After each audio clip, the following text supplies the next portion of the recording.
Salut, aujourd'hui on parle de Black Adam.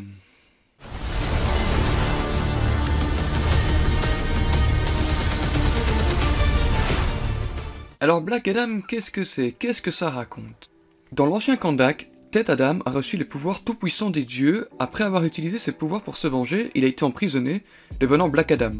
Près de 5000 ans se sont écoulés, et Black Adam est passé de l'homme au mythe, puis à la légende. Désormais libre, sa forme unique de justice, née de la rage, est défiée par les héros des temps modernes qui forment la Justice Society, avec Hawkman, Dr. Fate, Atom Smasher et Cyclone. Pour avoir un petit avis rapide sur le film, je dirais que c'est un bon film popcorn pour ne pas se prendre la tête, regarder ça juste pour voir l'action, voir The Rock dans un film de The Rock. Il est badass, voilà, c'est tout ce qu'on peut retenir de The Rock, c'est qu'il est vraiment badass sur Black Adam. Alors, si je me souviens bien, le film il dure un petit peu moins de 2 heures, mais on peut sentir passer certains moments qui peuvent paraître assez longs. Mais le film est bourré d'action, du début à la fin, c'est un vrai roller coaster, ça ne s'arrête jamais. Dès le début du film, ça part dans tous les sens. Il y a directement de l'action, des booms, des explosions par-ci, par-là, des explosions, des morts, ça ne s'arrête donc jamais. Alors, qu'est-ce que j'ai pensé de ce film? Eh bien, je suis assez mitigé, dans le sens où le film est assez bon, on va dire, au niveau de l'action, mais on regarde pas le film pour l'histoire. Voilà, c'est ça le problème. C'est que c'est un film que tu regardes pour l'action, et non pas pour le développement de personnages et pour l'histoire qu'il y a derrière. C'est un schéma très basique, et on retrouve ça dans tous les films de super-héros, en fait. Vraiment, je pense que si je pouvais le dire comme ça, je pense que tous les clichés que vous pouvez penser à des films de super-héros ou quoi, et il y a beaucoup de, je trouve, de références à d'autres films cultes qui se retrouvent dans ce film-ci. Au niveau du développement de personnages, je pense qu'il y a que 1 ou 2 personnages qui sont développés durant tout le long du film. Et ça, c'est un petit problème. Étant donné qu'un film se fait sur un développement de personnage, normalement, pour chaque personne, t'as vraiment ici la mise en avant de The Rock, qui est vraiment forcément le personnage le plus développé du film, et après,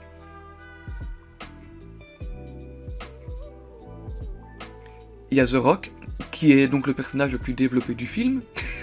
Après, il y a la Justice Society, qui est composée de 4 membres, à savoir donc Hawkman, Atom Smasher, Cyclone et Dr. Fate. Dr. Fate et Hawkman sont vraiment les 2 personnes qui sont les plus intéressantes de l'équipe, et comme je le disais, aucun développement de personnage pour Atom Smasher ou Cyclone. Il ne se passe pas grand chose avec eux, ils sont là pour faire de la figuration, ils ont peut-être une ou d'autres scènes cool, mais ce n'est pas vraiment le plus important du film. Si je voulais parler d'un petit peu des aspects techniques du film, je dirais que l'image du film est assez mal gérée, on va dire. La plus grande majorité du film se déroule au Kandak, donc dans un pays du Moyen Proche-Orient, je sais pas. Du coup, ils ont décidé de faire un teint de l'image assez jaunâtre, comme ils le font dans tous les films qui se déroulent au Proche-Orient ou au Moyen-Orient. Et au début du film, j'ai pas compris.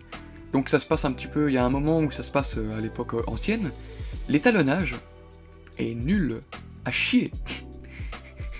Je peux pas trouver d'autres mots. C'est fort blanc, et t'as mal aux yeux.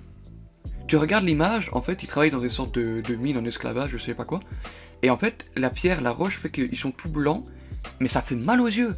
T'es là, t'es dans la salle de cinéma, et t'as vraiment le blanc qui pique les yeux, et le noir qui est beaucoup trop noir, et ça fait, c'est très mal, ils ont mal géré l'étalonnage. Alors au niveau de la musique, là, j'avais mal aux oreilles à la fin du film, je l'ai dit à ceux qui étaient avec moi, j'avais mal aux oreilles, c'est une bouillie sonore. Mais bon, après, ceci dit, le thème principal de Black Adam est plutôt pas mal, on va dire, il est plutôt réussi. Bouillie sonore dans le sens où t'as des musiques qui commencent, puis t'as des musiques qui commencent à monter à toutes les actions, et à aucun moment, allez, t'as peut-être 30 secondes dans le film où tu n'as pas de musique.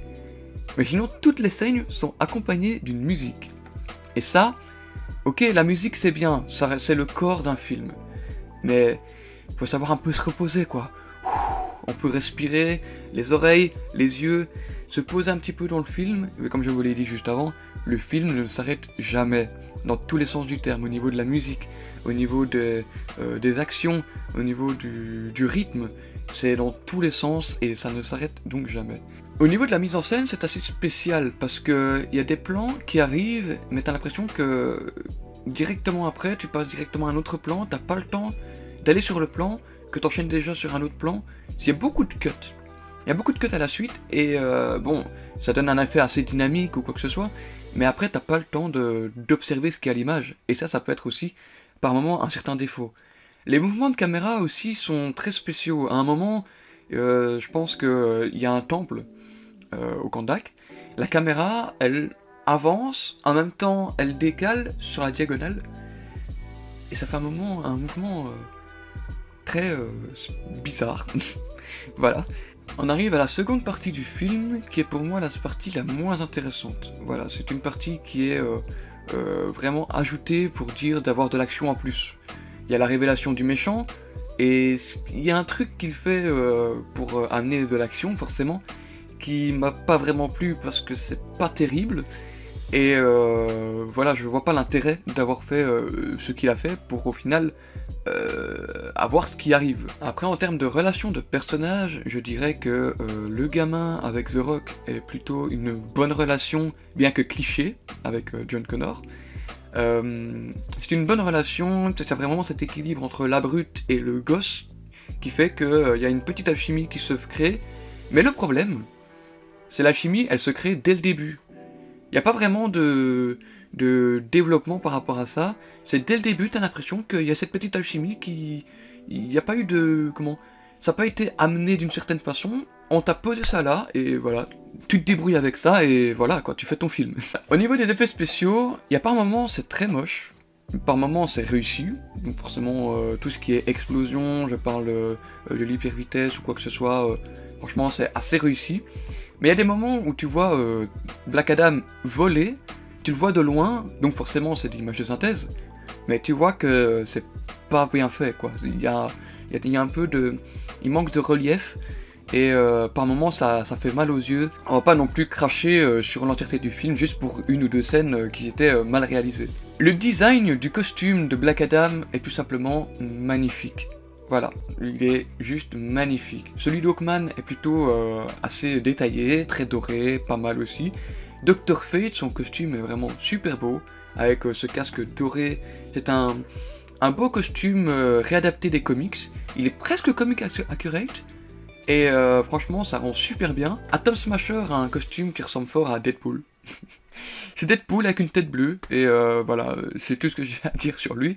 C'est vraiment les yeux blancs comme ça qui bougent avec comme Spider-Man. Et Cyclone, par contre, son costume est assez simple, c'est juste, je crois que c'est une robe un peu verte, mauve et bleue. Elle, les effets spéciaux, il y a beaucoup de ralentis pour montrer en fait l'étendue de ses pouvoirs, et par moments ça fait un petit peu trop. Mais les ralentis sont plutôt bien utilisés. Voilà, j'ai fini pour la partie non spoiler, je propose qu'on parte en partie spoiler. Alors, il y a une rivalité entre Hawkman et Black Adam qui s'installe, mais... Ok, pourquoi pas, mais on sait tous très bien que si jamais il y a une confrontation entre les deux, Hawkman n'a aucune chance. Black Adam à côté, c'est un dieu. Lui, c'est juste un mec, c'est le Falcon de Wish.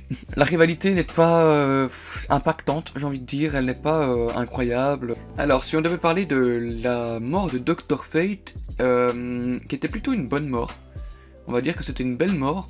Il s'attaque à Sabat, du coup, le méchant du film. Mais tu sens que quand il fait des adieux à Hawkman, j'ai pas ressenti l'émotion, comme si c'était une véritable amitié. Tu sens que c'est...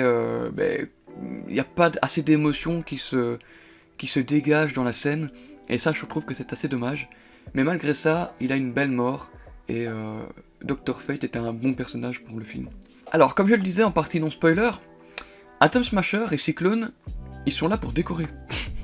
C'est juste les deux petits jeunes qui sont là en tant que jeunes, un peu les Peter Parker et la Storm des X-Men, qui sont là pour décorer. Ils ont un moment où ils commencent à flirter, mais ça ne... Il n'y a jamais de conclusion. Enfin, ils commencent et ça se perd comme ça au fil du film. Il n'y a pas de conclusion, en fait, qu'ils commencent à parler, à trouver des petits sentiments par-ci par-là, et c'est pas... c'est pas terminé. Il n'y a pas de fin à cette intrigue qui n'a aucun sens au final. Le développement de Black Adam, par contre, lui, est assez réussi. On passe d'un mec qui se réveille et qui décide de tuer tout ce qui se met au travers de son passage, à quelqu'un qui sait se raisonner, qui apprend à discuter, à faire la différence entre les bonnes ou mauvaises personnes. Donc du début à la fin du film, on n'a pas le même Black Adam, et on a plutôt une belle évolution, même si elle n'est pas énorme non plus. Il oscille entre le bien et le mal, ce qui fait de lui un anti-héros au final. Au début, on veut nous faire penser que Black Adam est le gosse que l'on voit au début du film, et en fait il y a un plot twist qui vient s'installer au moment vers la fin, et en fait il se révèle que le gosse du début du film, ce n'est pas Black Adam en étant gamin, c'est tout simplement son fils. Étant donné que c'est son fils qui s'est sacrifié donc pour la liberté du Kahndaq, et il s'est transformé en champion, et pour pouvoir sauver son père, là, il lui a transmis ses pouvoirs, et c'est là que Dwayne Johnson, donc Seth Adam, devient Black Adam. Ça par contre c'est un bon plot twist, je m'y attendais pas, je pensais que le gamin au final c'était réellement The Rock, et non au final c'était un bon petit plot twist. Ça basse. Bon. Qui est pour moi la partie la moins intéressante du film. Non mais la façon dont il arrive vers la fin du film, vraiment pour rajouter de l'action en plus, c'était pas vraiment nécessaire, surtout que dès le début du film, donc il fait partie, c'est un ami de la mère du gosse, qui fait partie du groupe de chercheurs, mais dès le début du film, tu sens qu'elle a des intentions pas très honnêtes.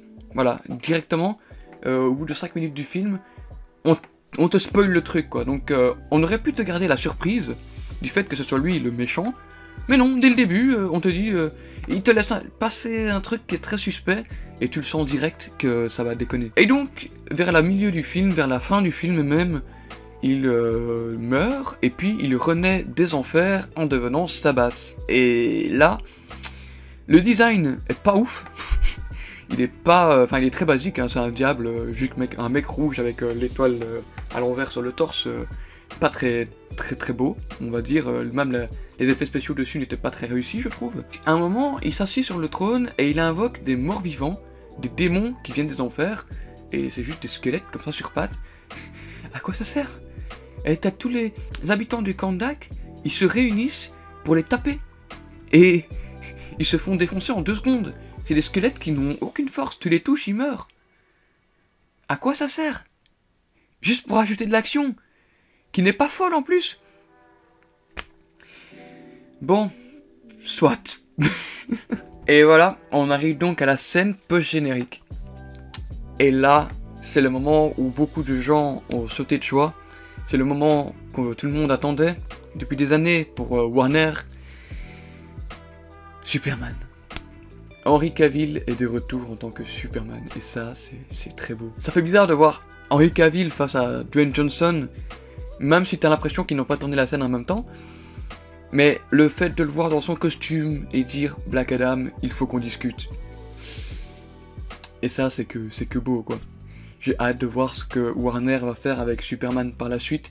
Ils n'ont pas signé de contrat, je pense, encore pour le moment, mais c'est sûr qu'il va y avoir un nouveau contrat. Voilà, c'est tout pour moi pour ma critique d'aujourd'hui. J'espère que vous avez apprécié la vidéo. Dites-moi en commentaire ce que vous avez pensé du film Black Adam. Il ne me reste plus qu'à vous dire à bientôt pour une nouvelle vidéo. Et d'ici là, portez-vous bien.